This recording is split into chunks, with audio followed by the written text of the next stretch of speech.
phong bua miền mùa hít chỉ tông yếm đấy hoa sapa chỉ tông yếm đấy hoa thì bữa con sapa nó vơ đấy hoa tròn hẳn như hoa sẽ đào tề cần miu nó bữa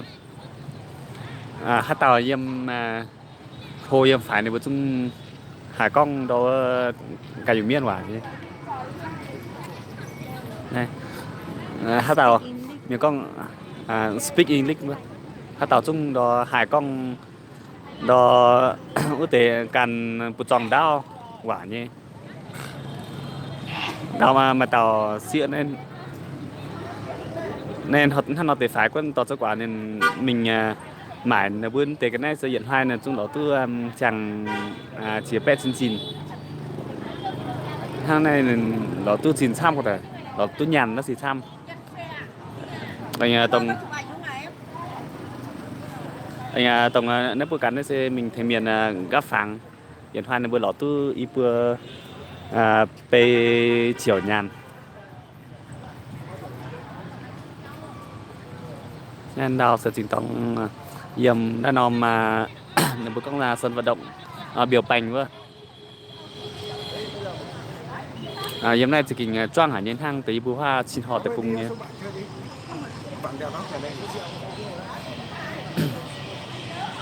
này spa bùa miền bùa hít chính tổng bùa mảng này yếm yếm như cả hai gang sẽ yếm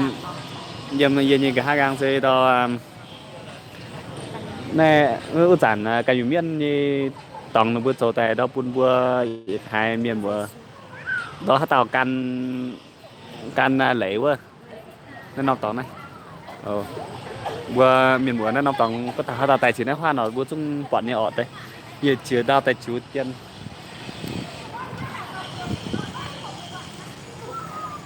này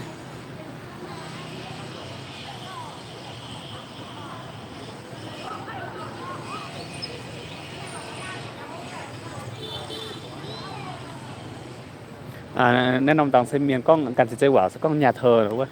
còn nó sẽ ưu sản đó cái dùng miên ưu sản phạt cua nó vừa tại bỏ vừa này vừa nó vừa trâu tại nên nó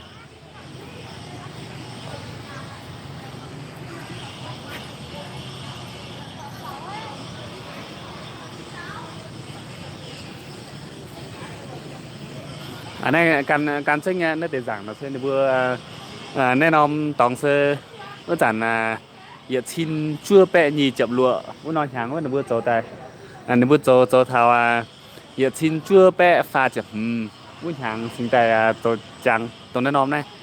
nên ông này giờ hai nó vừa nồng là pi bẹ trâu nó vừa diều tại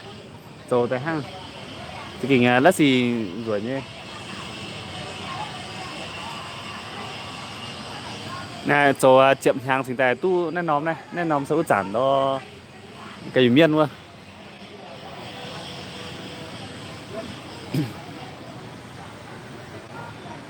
nó vừa liệp dài mảng thế này yếm này sẽ kinh choang hẳn nhé đừng dở ốp khoa nó béo tổn hăng lớn hít chính tông nó vừa anh chính tông rồi giả chính tông chết chân chết chết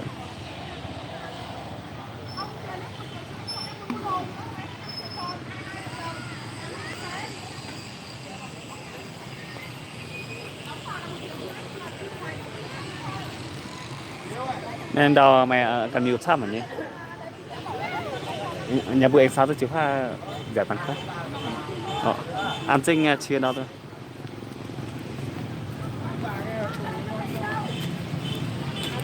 làm chiếu mình mặc hắn bữa cho nhạc rất hấp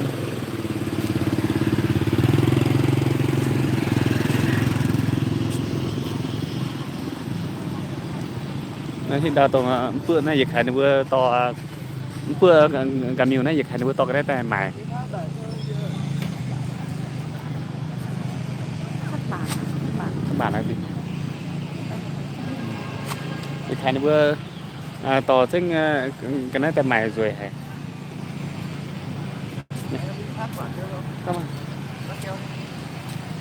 cắp treo vừa đi rồi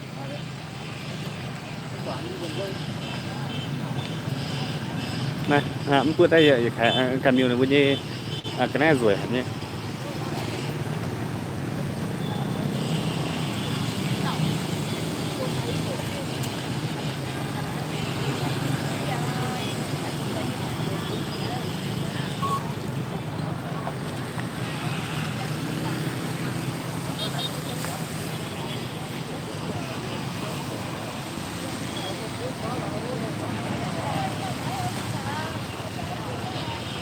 không chụp hình người dân khi chưa được cho phép về này.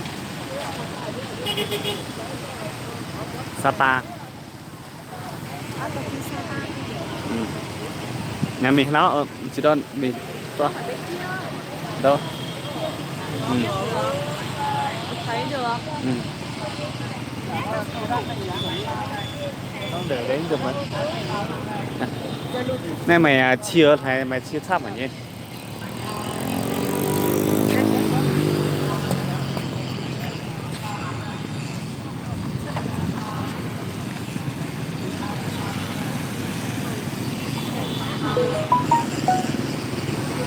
hả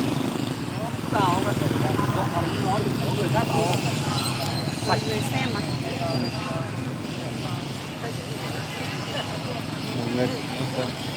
ở đây nếu hoa mà nó rằng chỉ cho Sapa quá rồi Xe đi chơi đâu anh em ơi. Không à? Bản em, cắp treo chơi đi.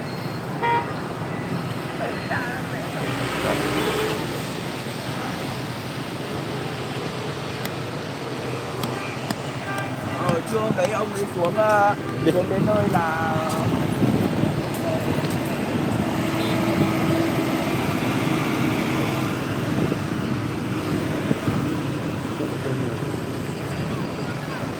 biết số chưa cắt chơi em. Cắt đây là mất bằng tình yêu của trời. Đây có những cái bản ấy đẹp thôi. Phan Xipang sao vậy sao hiện quyền diệt ruột này yếm nai hoa nhìn nai hoa như để cùng nai hoa Sapa sẽ hiện liệu chung nó để lùng ốp như bữa đi tầm tòng sẽ lùng yêu con sân nó chỉ sân thì sẽ nó chỉ ốp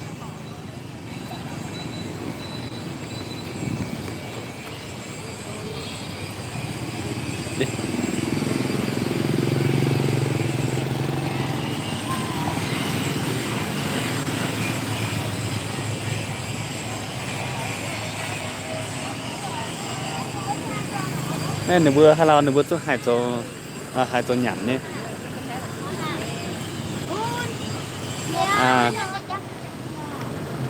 nửa bữa hay là chút nửa bữa giờ anh hai chỗ đi chỗ đi hồ mãi bữa này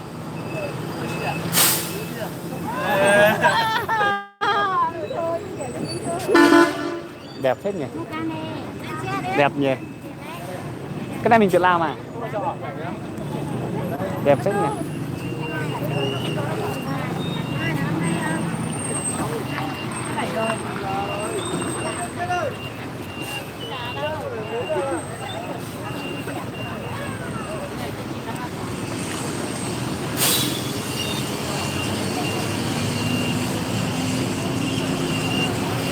ủa đâu tìm rồi có vào trong đấy xem nào hả nha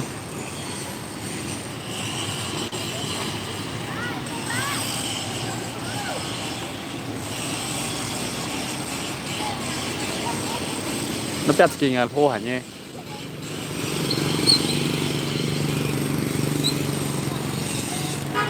nó biết này vừa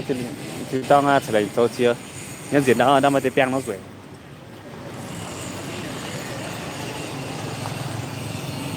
nốt hai rồi đó không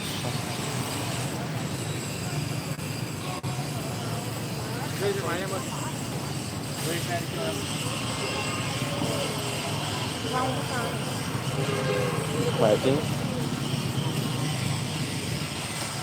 này rồi chạm thì kinh rồi hả như này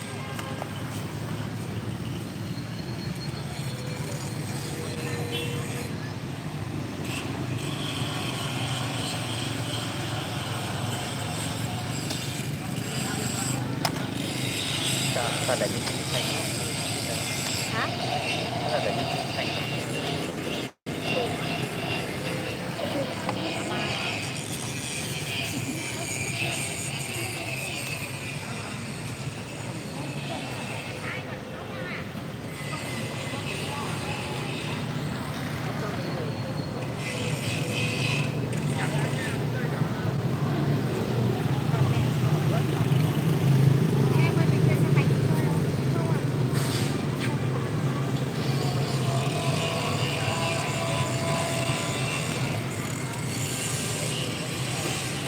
em ơi mình chơi xe máy chơi không không chị ơi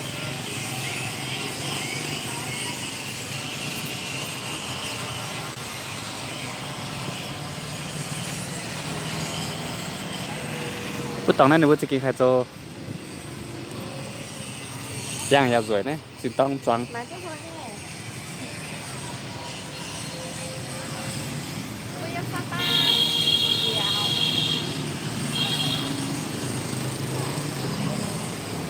uống cái tèo rồi coi với nghỉ được nhà chứ mình chụp á cái con to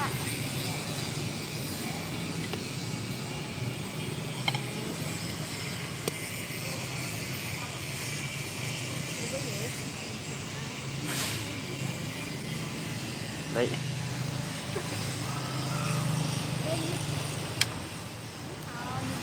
con Thái Lan á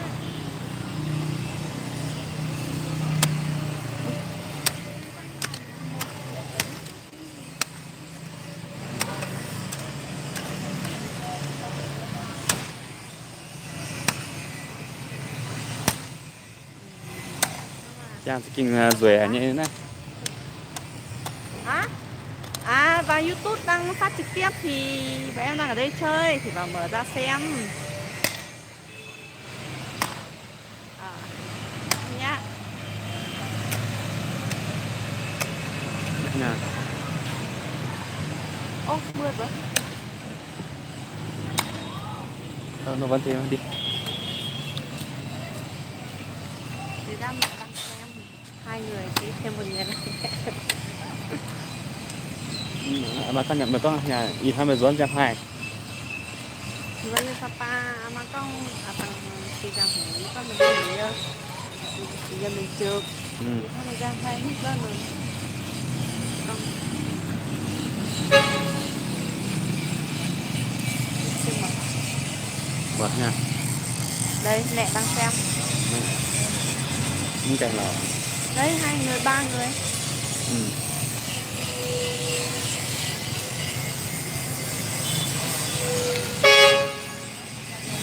Hôm nay hoa thì kinh lùng ốp hẳn như tế đây đo cái miền xăm tế này sẽ cái đó tế cần một trồng nhỏ cơ xăm ở này bịa tiên mà bịa tiên này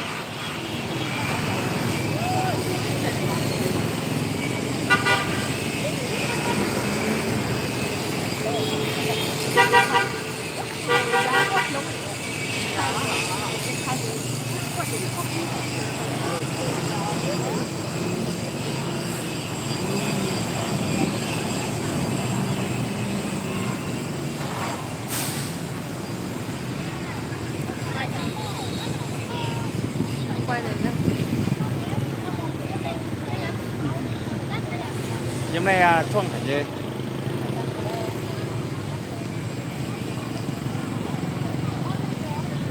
nên hít buồn xịt tông mảng này lùng let's see up ở nói yếm hoa yếm đĩa Hà Nội đĩa xe lùng giả dựa quân in hoa pháo thảo này Sapa này lùng sự kiện hay let's see choang nặng khuy yếm đau của đứa đó xe he ô em tía he mình Triều Tiên buôn buôn mảng họ nên ông he nhìn hai bữa cũng cứ tay bữa cứ chiều nhỉ này đò mà tế cần này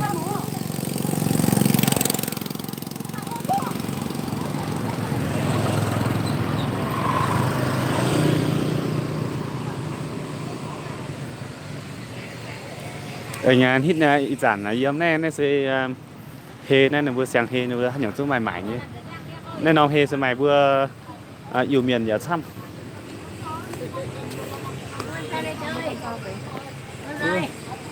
mà lợ này rủ đau sơ rủ mày rủ xăm đó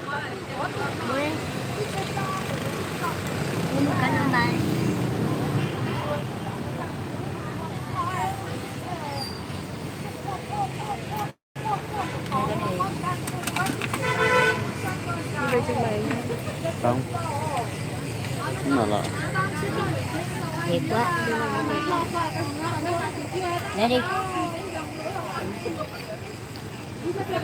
bao nhiêu đấy? 120 về làm đẹp đấy. Đẹp quá. Mua cái này nhìn Mua một con. Lấy đi. Đẹp quá.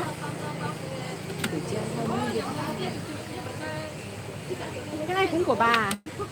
Không phải. Không phải à? Có đại đây. Lấy này, lấy một con này. Thôi tí nữa về quay lại đây sao? Đi vào trong chợ xem đã.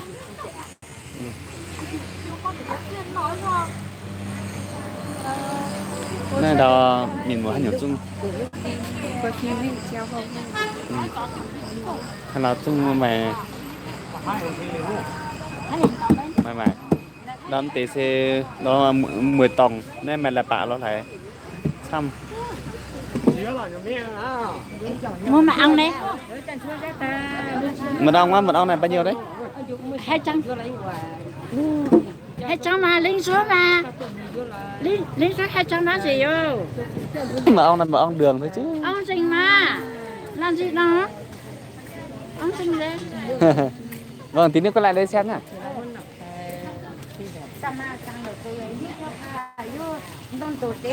Nên đó hai nhung chung mày mày nhé. Lấy đi. Mua cái này nhé. Cái gì? Mà ông. Tí nữa quay lại đây, đi vòng quanh một đây. Vòng đã. Đào xe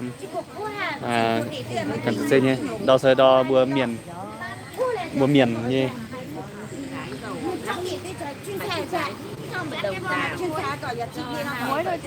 Vâng là đây.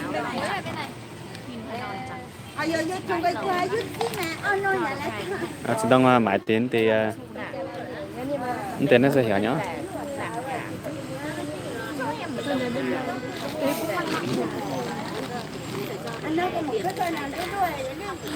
Nè, đang phát chảo. Ừ? Đây.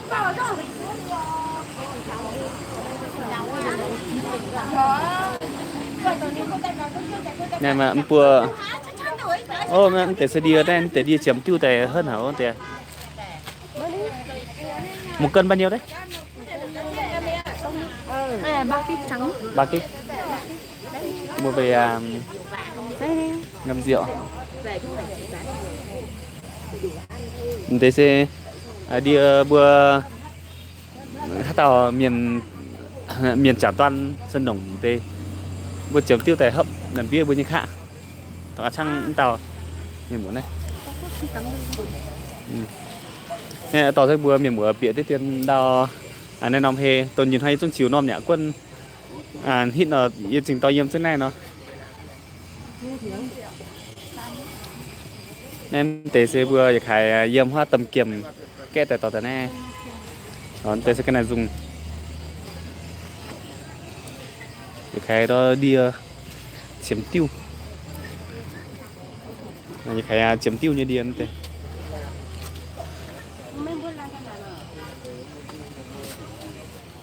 nên cái này chăm hả không?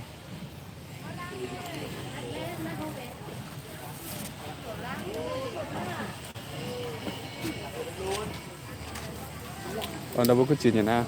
đang có thể miền anh bạn bữa lo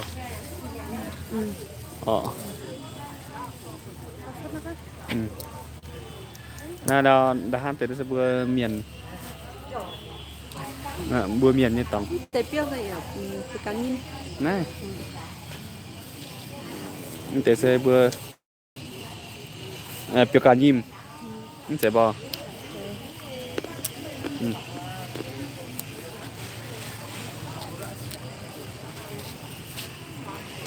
nè bua sẽ đo vậy cái đo căn miu nó buôn hơi tệ cô giải quyết nó bữa tè này mà vừa là bữa miền mưa hết tàu bận như video nó bữa thì like gì nó mổ nhà nó pung đi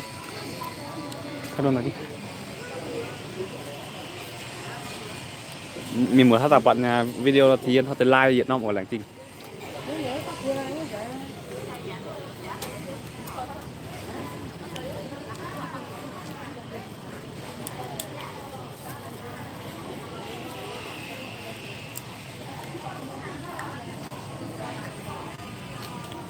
này mình cuốn sẽ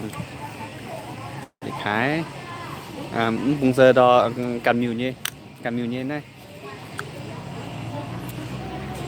nếu bây giờ lui để gì pun đo cả tảo cái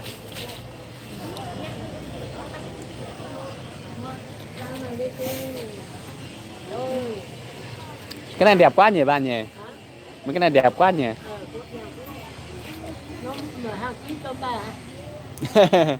vâng cháu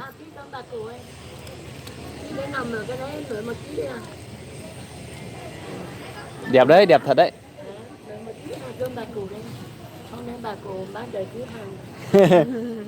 vâng cái vòng bao nhiêu đấy một cái cháu mua thì bà bán để cho cháu bà bán một cái 30.000 cho cháu rồi đấy à bán để một cái rồi ngắn nọ bà bán để hay là bà bán để một cái Hana sẽ mặc khá mày vài túi gì đấy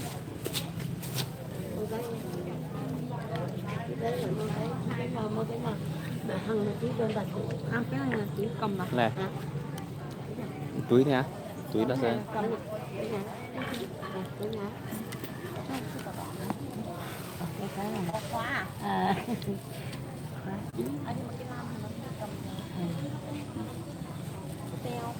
làm một cái này làm một cái vòng ôi Hana sẽ bán nó vòng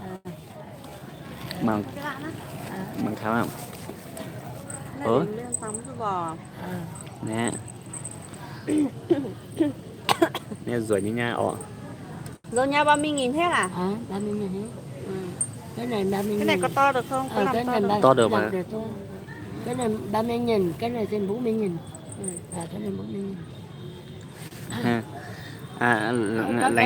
lành trình tàu pe ở tàu pe Enzo phun nặng hít tụ hít phun xịt tàu nhiễm này hoa Sapa Mẹ nó phun cúc phun xịa. Cái này 30.000 hả bà? mày từ tháng này mày nó tao dần mình mảng rồi dình liều mất tay hoa Một cái 25.000 có được không?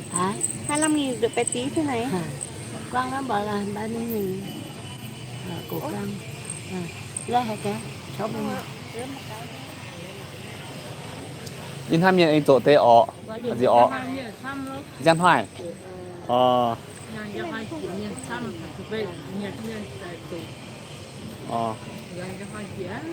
gian hoài sẽ thứ bảy vâng đó là thứ sáu và thứ sáu miền Sam thứ bảy sẽ anh nó mày miền Lấy cái này này. Lấy cái này lấy. hả Do dẻo phun quá ha. Mày nhàn như có xe đo. Ok, cái này thì em ngứa lắm. Miền mà tê mắc họ mình sẽ phun xiết à. Mắt chưa nhàn đó. nó thế này mà nhàn rồi lọ này mất rồi nhàn bữa miền bữa ở tầng nhàn hả họ béo trong mài nhả có tại thắn này qua mà nó có nói tê rồi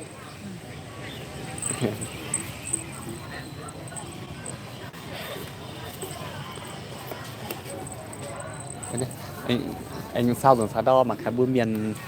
nghe lui hả như bữa tăng như bữa ruột ạ chắc chắn nhầm đĩa chắc chắn nhầm đĩa Hà Nội vào tháng này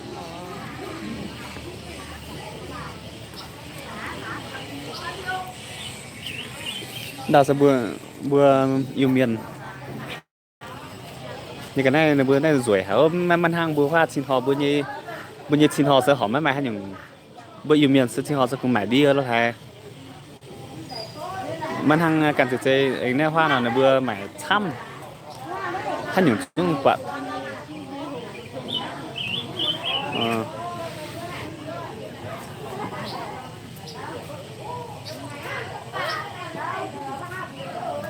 em bữa em chỉ nghe rồi hả yêu lúc kinh mong tự nhiên nó sẽ đo cần miêu như ở trang nó tổng có cần miêu như tổng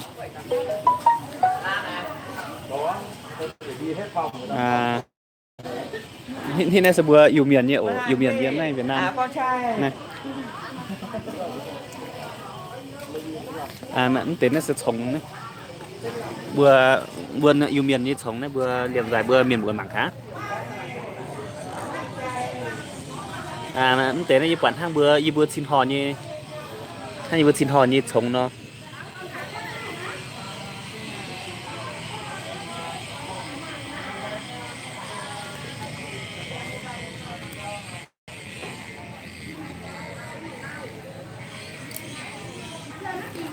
đâu tới mùa sơ cùng quá như mùa đó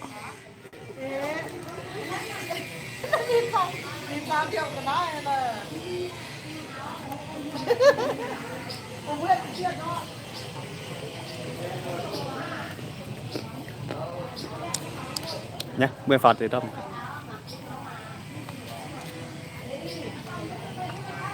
lúc này lùi hột này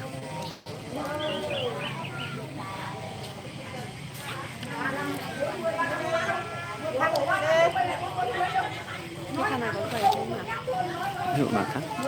là chi tiêu số tiền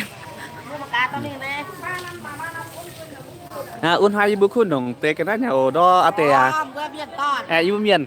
nhưng xin họ un hai bữa tê đó tê đó tê đó cái này nhỉ nó tiền hụt cái này à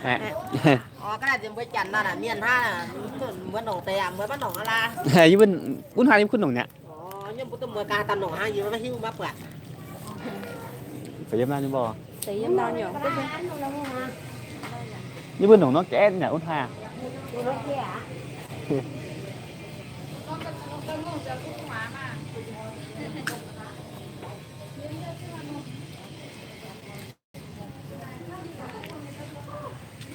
bữa này tế này chỉ kinh rẻ như này bữa miền yêu là xong yêu miền lâu nét sao nhỉ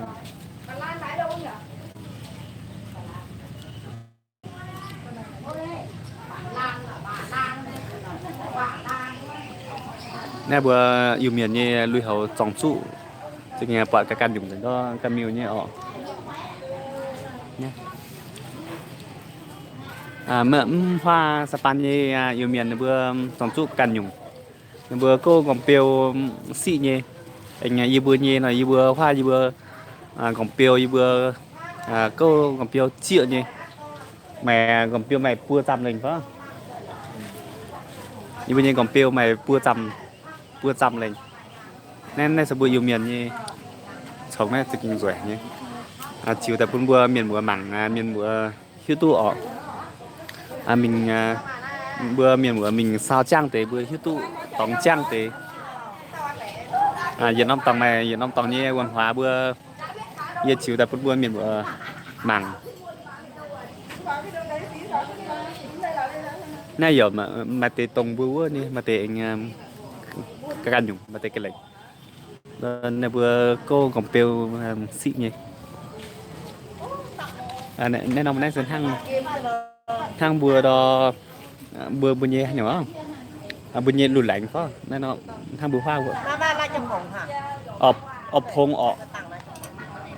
như bây giờ phòng xe việc khoai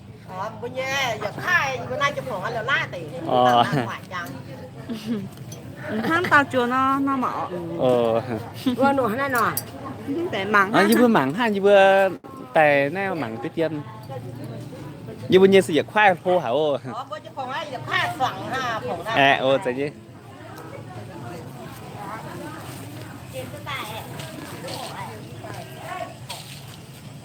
hai miệt đấy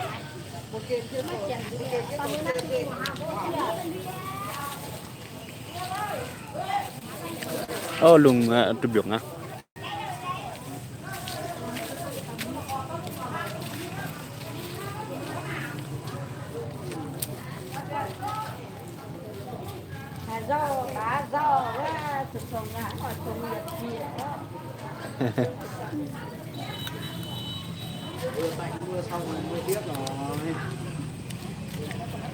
anh cũng em cũng sẽ khái cầm nhiều nhé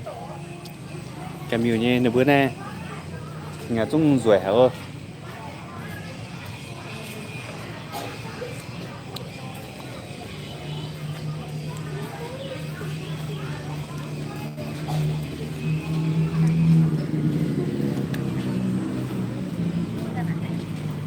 nửa bữa nay em đo cùng phép phải tôi ít ra hàng phò nửa bữa cứ hai con đo cành một tròn nhỏ quả cành một tròn đau quả quá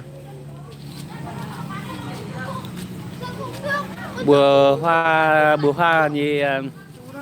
tiệp bung bữa hoa chín hoa rồi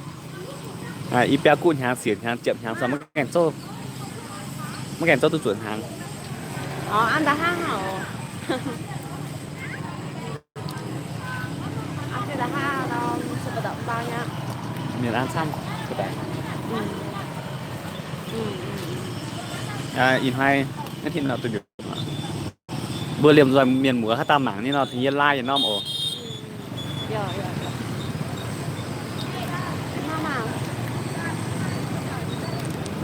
ăn chưa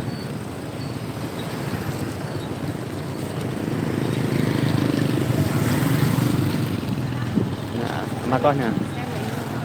hả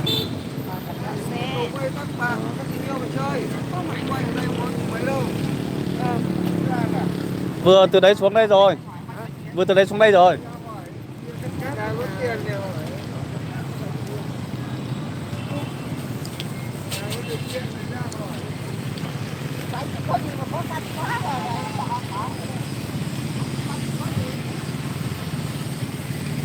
bữa miền múa hát tản mai trang hồ nó sinh thảo mấy bữa miền múa tại này Sapa này dẻo bảng này Sapa này mày miền tại Sam hả nhỉ giờ mày này Sapa này chắc như bạn là giờ mày Trung Quốc như miền mày Pháp của mày mấy của như như bữa như càn yếm này hoa là bữa tại cuộn là bữa trung tại dẻo Sam hả nhỉ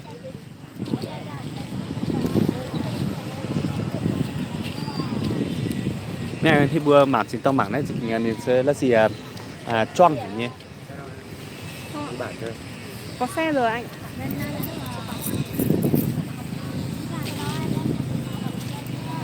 nó thì chia giảo cỏ đấy tôi chia cho con mình dẻo to miền mình dẻo như triệu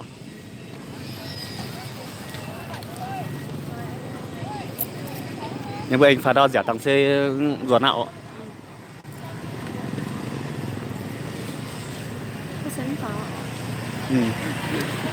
có độ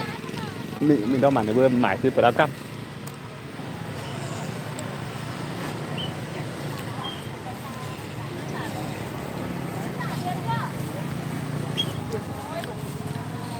em ơi tí có đi bản chơi không không ạ em có xe rồi em ơi mặc đồ dân tộc không nghe mà em thấy xe đá cam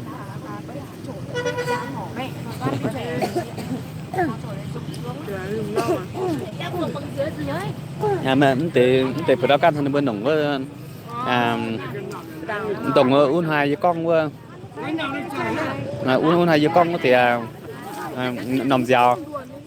như con nằm giáo như cái này quá Có phan bò. rồi Trời đẹp nhưng mà giá chưa đẹp. nằm giáo như fan quá nhìn như nhìn như nòm vừa tao tại biểuเป็นรู้นี่ว่าตรงไหน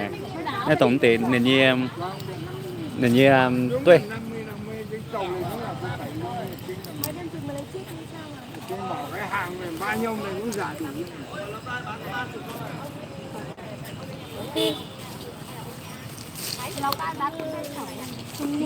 Mà cây với vàng nó cây này số mình. Mình vừa mua được rồi Cái này nó đây là gì? mình ở trong chợ mua cũng có rồi cũng mua rồi mua một cái rồi mua một cái ở bên kia rồi không mua nữa đâu mua để treo chìa khóa rồi Bán hàng chỉ có cái dây của Chúng đây ơi chứ nhỉ? Cả cái gì là lên dây, cái này nó là một lên dây là một cái lấy một cây hay cái mà lên dây là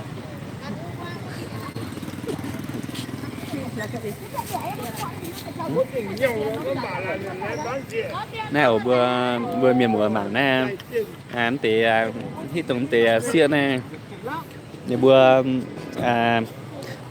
càn một trong nhỏ hoàn vừa hít tu rảnh hang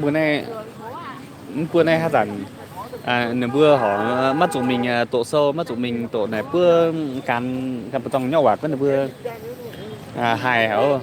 buổi nay bữa càn một trong nhỏ bữa tại này chăm để chụp đó cam nha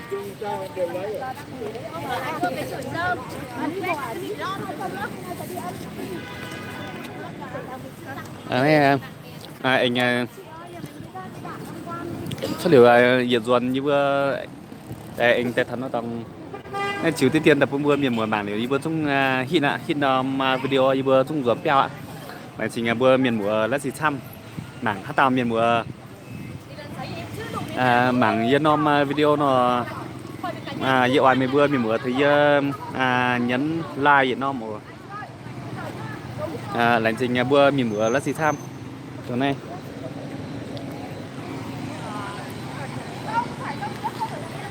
anh cháu rất như dạo ai sinh thảo mấy bữa dạo ai sinh thảo mấy bữa miền mùa hát giản mai chẳng hồ như nó mấy bữa tại nét hoa Sapa dẻo nét hoa Sapa này thì chỉ to như bữa chỉ to yếm dưới này này lùng chung choang lùng chung choang tại nhé tạo yếm tầm dưa nó xe bữa tại này mày chăm miền chăm bữa tại này mảng này tòng tàu ruồi út giản phá cua thảo bữa đó yêu nàn bớt chéo nó bữa số tài mà cháu nó béo xung quanh ruồi như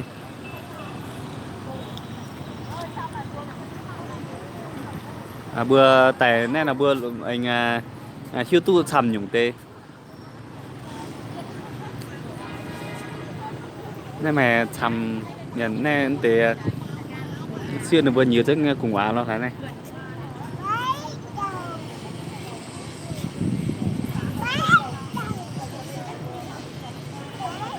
nên tế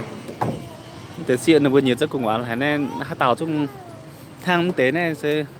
nếu hát tàu trong hít tụ đó vừa căn miêu nhê quả nhé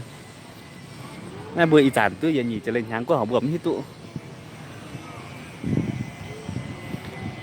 này hoa mày tàu trong của như cán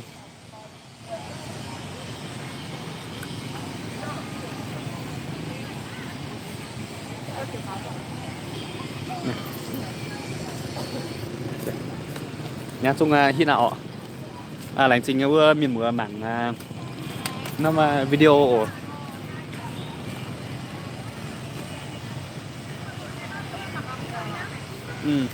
giá mưa đi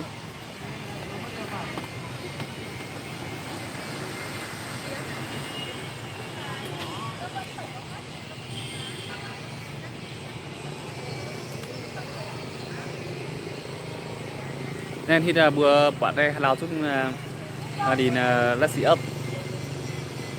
tòng tàu hay là chung bạn là cũng lùng lùng ấp như thế này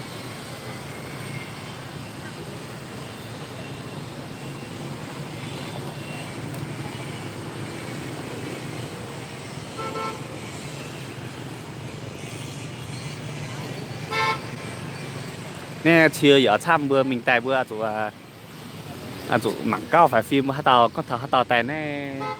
nè năm tòng như nào miền mùa tỏi miền yếm này gặp phẳng ở tham cái này dẻo xuống tham hả nhỉ nè để hít bữa thì tao mảng tính để xưa giờ tăng như bữa tại thành yếm này chưa thành miền bữa yếm này cho phẳng yếm hai này bữa lỏ tới ít bữa chiều là tham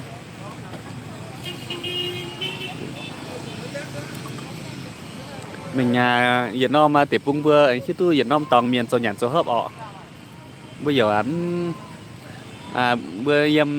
dân Việt Nam toàn sân hang yếm canh hang giờ tò cách miền yếm của gồm sinh độ nó hang bữa mảng phải gồm miền sơ bận là trang hang quân bữa mát suốt cả nhiều nó mới hít tụ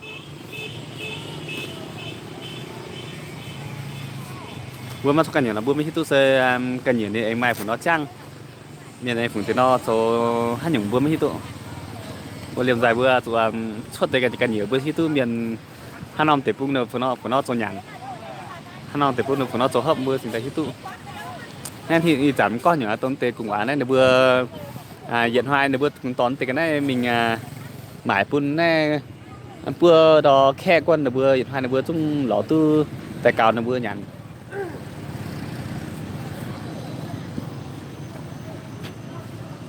nên là sẽ trung tâm như này thì có trong xin thị trấn Sapa như này đúng choang là nhé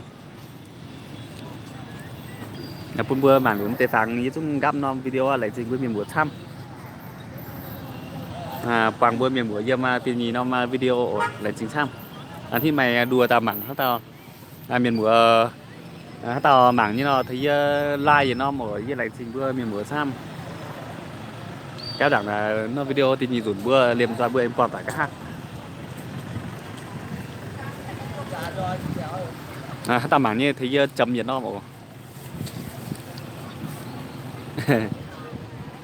thì giờ dồn bữa chúng anh mày thầm nó tòng để tao nhìn rồi nhìn yếm đi chắc cao nó có thà thì chiếu tụ nó giờ chiếu tại phun bữa miền bữa giờ chiều tại bữa bữa miền bữa đó mảng ồ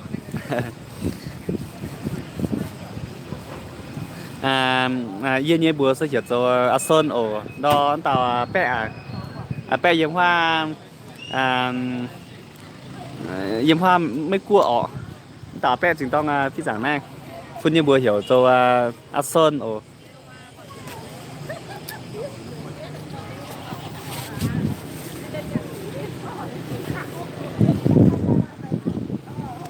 ở phun như buổi chiều cho sơn phunอยู่miền yếm lai chiều xanhที่นั่นนำตองเซสปาเกวียนเยี่ยม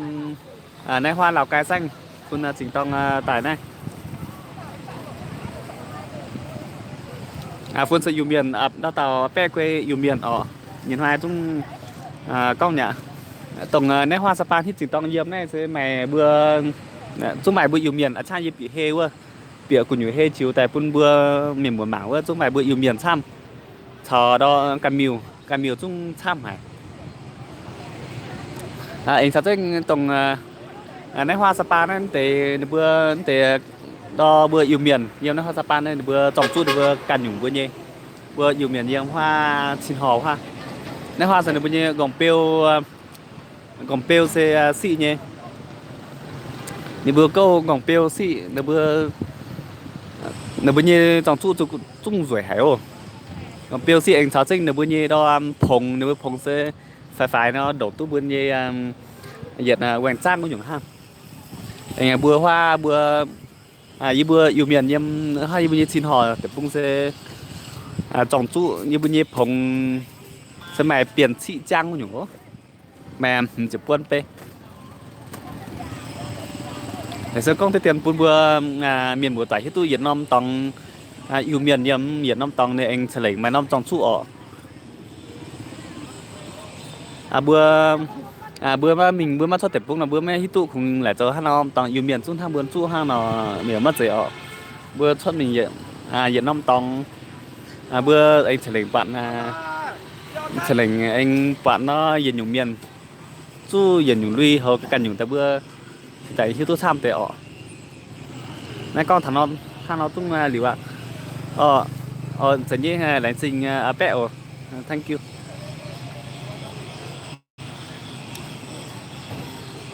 yên hoài lùng chúng mà thì chúng thà chẳng hổ do na lãnh sinh bữa miền bữa đùa chiệp yết tao miền bữa mảng video chúng là trình bữa miền bữa toài mảng như video lãnh sinh tham thì nhìn dùng bữa anh mà mảng còn toài yên thì chúng rồi này mình chia này tầng như bữa ruộng yếm đầm cao nhìn yếm nít cao